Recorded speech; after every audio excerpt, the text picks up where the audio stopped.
My fiancé demanded, "Fire your business partner. I don't like how she looks at you." My partner was my 68-year-old mentor who'd invested her life savings in our startup. I said, "Let me consider this." Then I bought out my fiancé's small investment in the company and ended the relationship. When our business won Startup of the Year 6 months later, original post, I, 32 male, started my company 3 years ago with a woman who changed my life. She's 68 years old, a retired marketing executive who spent 40 years building brands for Fortune 500 companies.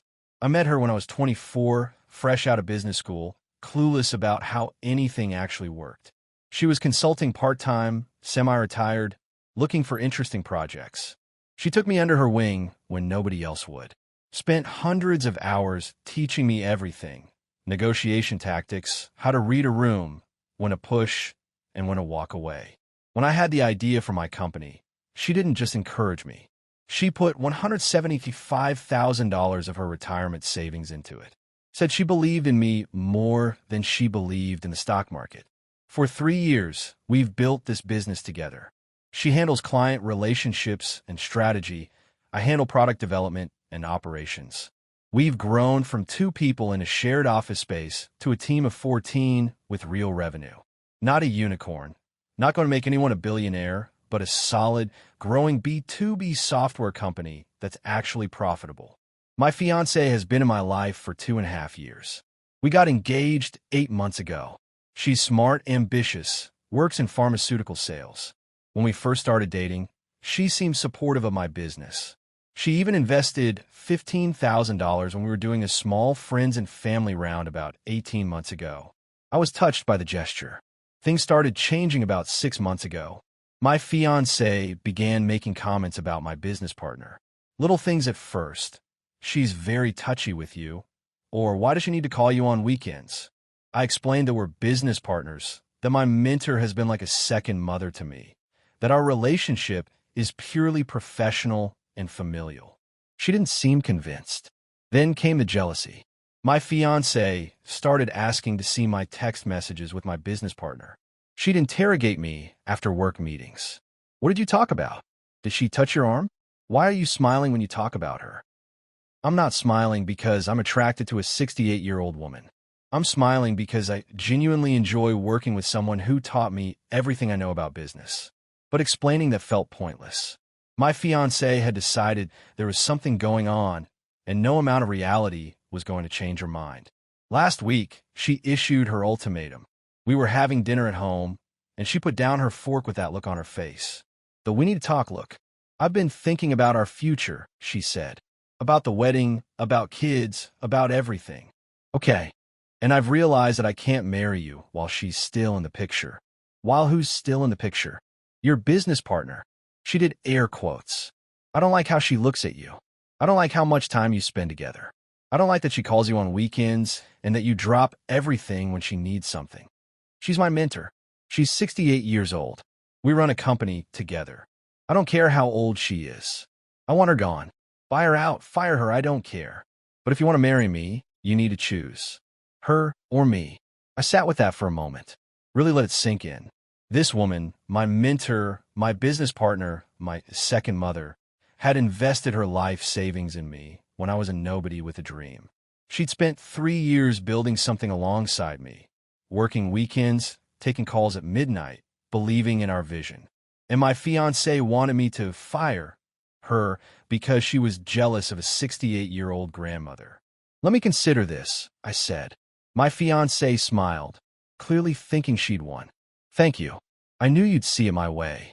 I saw it, all right, just not the way she expected. The next morning, I called my lawyer. My fiancé's $15,000 investment in the company had bought her a small equity stake, about 2%. Standard friends and family terms, nothing special. I asked my lawyer what it would take to buy her out. Technically, she's a minority shareholder with no voting rights. You can offer to buy her shares at fair market value. She can accept or refuse. And if she refuses, she keeps her shares but has no operational control.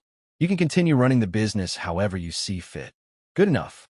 I drafted an offer, $22,000 for her 2% stake. A significant premium over her investment, reflecting the company's growth. I sent it to her via email with a brief note. I think it's best if we end both our personal and business relationship cleanly. Please sign the attached buyout agreement, and I'll wire the funds within 48 hours. She called me within minutes. What I asked this? It's a buyout offer. You wanted me to choose, so I chose. You chose her. I chose not to fire a 68-year-old woman who invested her life savings in me because my fiancé is inexplicably jealous of her. This is insane. You're throwing away our future over some old lady. I'm ending a relationship with someone who thinks it's appropriate to demand I betray my mentor. That's not jealousy. That's a fundamental incompatibility in values. You can't be serious. Sign the papers and take the $22,000. It's more than you invested, and it's more than fair. She hung up on me. I changed the locks on my apartment that afternoon. She'd been spending most nights at her own place anyway, so her belongings at mine were minimal. A toothbrush, some clothes, a few books. I packed in a box and left them with my building's front desk for pickup. She hasn't signed the papers yet, but she also hasn't tried to come by or blow up my phone. Radio silence for 5 days now. I told my business partner what happened. She hugged me, called my ex-fiancé a complete fool, and then said, "Now let's go win that pitch next week. We're finalists for a major contract. Biggest potential client in our company's history. My mentor and I have been preparing for weeks. Win or lose, I know I made the right choice." Update 1, 3 weeks later. A lot has happened since my last post. Let me catch you up. First, we got the contract. Not just got it, absolutely crushed the pitch. My business partner's 40 years of experience, combined with the product we've built, created a presentation that the client called the most compelling thing we've seen in months. We signed a 2-year deal worth $340,000 annually. Our biggest client by a factor of 3. When I called my mentor to celebrate, she said, "This is just the beginning. I always knew you had it in you."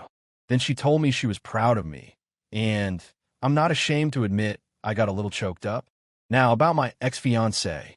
She signed the buyout papers. Took the $22,000 without comment.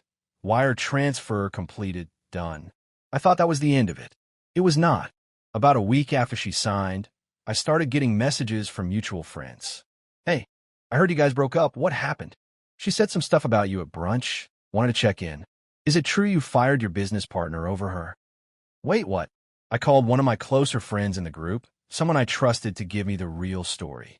"She's been telling people you had an emotional affair with your business partner," my friend said. "She's saying she caught you texting inappropriately, and when she confronted you, you chose the other woman over your fiancé. My business partner is 68 years old. Yeah, she's not mentioning that part. And there was no affair, emotional or otherwise. I believe you, but not everyone's hearing your side first." I thanked him and hung up. Then I sat there, genuinely stunned. My ex-fiancée was spinning a narrative where she was the victim of infidelity. She was deliberately omitting that my affair partner was a retirement-age grandmother. She was poisoning the well with mutual friends before I could even explain what actually happened. Part of me wanted to fight back, call everyone, explain myself, defend my reputation. But then I thought about it more carefully. The people who believed her version without asking me weren't really my friends. They were acquaintances at best, people who would side with whoever talked to them first. And the people who actually knew me, my real friends, would ask questions before judging. So I decided not to engage, not to chase down rumors, not to defend myself to people who hadn't bothered to ask. I did one thing. I wrote a simple message and sent it to 5 close friends who'd known me for years. If you've heard anything about my breakup, I'm happy to tell you what actually happened. My ex wanted me to fire my 68-year-old business partner and mentor because she was jealous of our professional relationship. I refused. That's the whole story. I'm not going to chase rumors, but if you want the truth, you can always ask me directly. 4 of them responded within hours expressing support. One asked for more details over a drink, which I gladly provided. By the end of that week, the people who mattered knew what really happened. The people who didn't, they could believe whatever they wanted. But then my ex escalated. She reached out to my business partner directly. I don't know how she got her email. Probably dug through old company newsletters or something, but she sent her a message that my mentor forwarded to me immediately.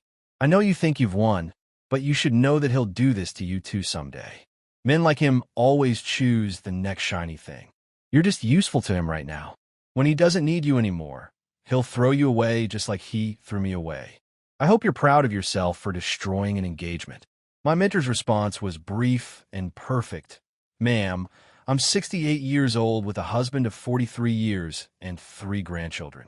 I'm not sure what you think was happening here, but I assure you it was business. I'm sorry your relationship didn't work out, but I'd suggest looking inward rather than blaming a grandmother for your problems. She CC'd me on it. I saved both emails. Documentation is never a bad idea. My ex didn't respond, but I had a feeling this wasn't over. Update 2. 2 months later. Things have been busy. Good busy. Mostly, the big contract we won led to referrals, which led to more business, which led to us hiring 2 new team members. We're growing faster than we projected, which is a good problem to have. But my ex-fiancée wasn't done trying to make my life difficult. About 3 weeks ago, I got an email from a prospective client we'd been courting. They were interested in our software, we'd had a few good meetings, and I was feeling optimistic about closing the deal. The email was from their head of procurement. Hi. Before we proceed, I wanted to address something directly. We received an anonymous email claiming that your company has significant internal issues, including hostile workplace dynamics and questionable ethical practices. We generally ignore anonymous complaints, but wanted to give you a chance to respond before we make our final decision. My stomach dropped. I asked them to forward me the anonymous email. They did. It was rambling and vague. Nothing specific enough to be actionable, but it clearly referenced our company by name and implied that working with us was risky. I didn't need a detective to figure out who sent it. I called my lawyer. She advised me that proving defamation would be difficult without direct evidence linking my ex to the email, and that pursuing legal action over an anonymous message would be expensive and time-consuming with uncertain results. But she also said this: if this becomes a pattern, document everything. Multiple instances of interference could strengthen a harassment or tortious interference case. So I documented. I saved the email, noted the date and time, and added it to my growing folder of ex-related documentation. Then I wrote back to the prospective client. Thank you for bringing this to my attention. We're not aware of any internal issues or ethical concerns. Our team is strong, our clients are satisfied, and we're happy to provide references from anyone you'd like to speak with. Anonymous complaints are unfortunate, but we stand behind our work and our people. Please don't hesitate to reach out if you have any specific questions. They signed with us a week later, but the anonymous email wasn't the end. Around the same time, 2 of my LinkedIn connections received messages from a profile that, when I investigated, appeared to be fake. The profile had my ex's photo, but a different name, and it was messaging people in my professional network with vague warnings about being careful working with me. I reported the profile to LinkedIn. It was taken down within days. Then she went after my business partner again. This time, she didn't email. She called. My mentor was at home on a Saturday afternoon when her phone rang. Unknown number. She answered, and it was my ex, ranting about how my mentor had manipulated me into leaving the best thing that ever happened to me, how she was a predator who preyed on younger men to feel relevant, how karma would catch up with her. My mentor, being my mentor, recorded the call. In our state, you only need one party's consent to record, and she'd learned that lesson decades ago in the corporate world. When she played me the recording, I felt sick. This wasn't just jealousy anymore. This was unhinged. I called my lawyer again. With the recording, the fake LinkedIn profile, and the anonymous email, we had a documented pattern of harassment. She drafted a cease and desist letter, detailing each incident and warning that any further contact, direct or indirect, would result in legal action for harassment and tortious interference with business relationships. The letter was sent via certified mail with signature confirmation. My ex signed for it, and finally the contact stopped. Final update, 4 months later.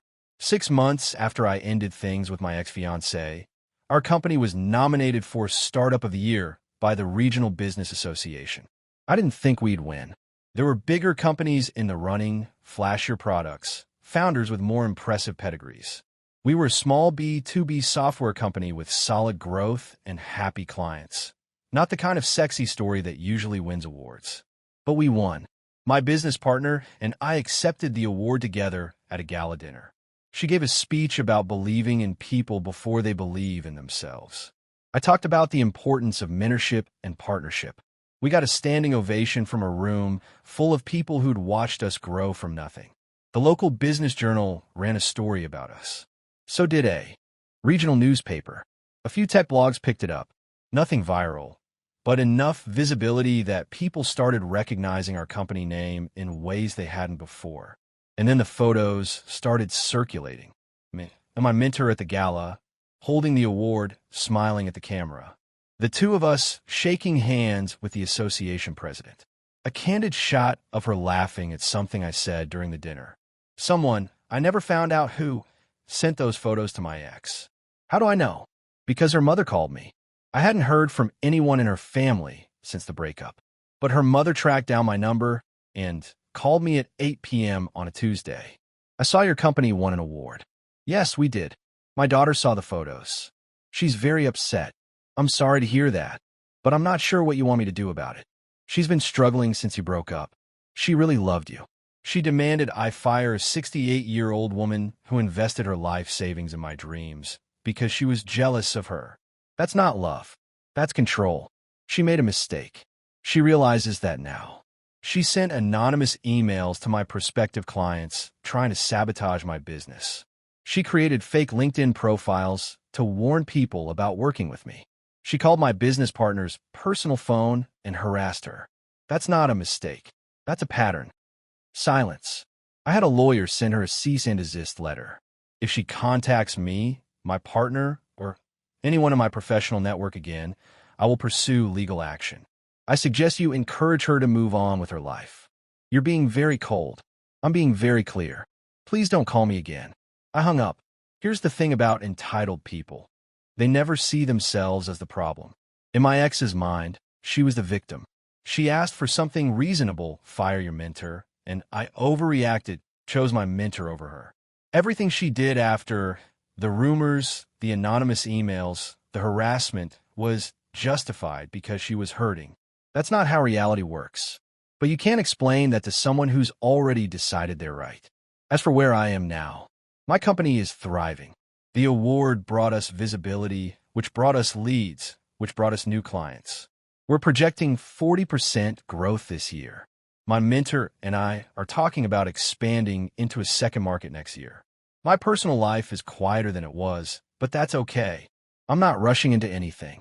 I've learned what red flags look like, and I trust myself to recognize them earlier next time. My business partner and I celebrated the award with her husband and their grandkids.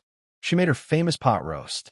Her 7-year-old grandson asked me if I was the computer guy and then showed me his Minecraft world for an hour. It was the best celebration I could have asked for. Some people ask me if I ever regret choosing my mentor over my fiancée. If maybe I should have tried to compromise, found a middle ground, made it work. No, not for a second. The person I'm supposed to marry should support my dreams, not threaten them. Should respect my relationships, not demand I destroy them.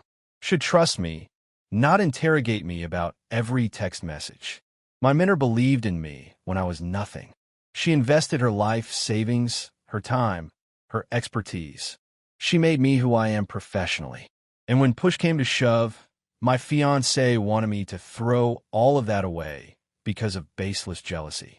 The choice was never even close. Thanks for following along, everyone. Your comments and support during the harder moments meant more than you know. Time to get back to building.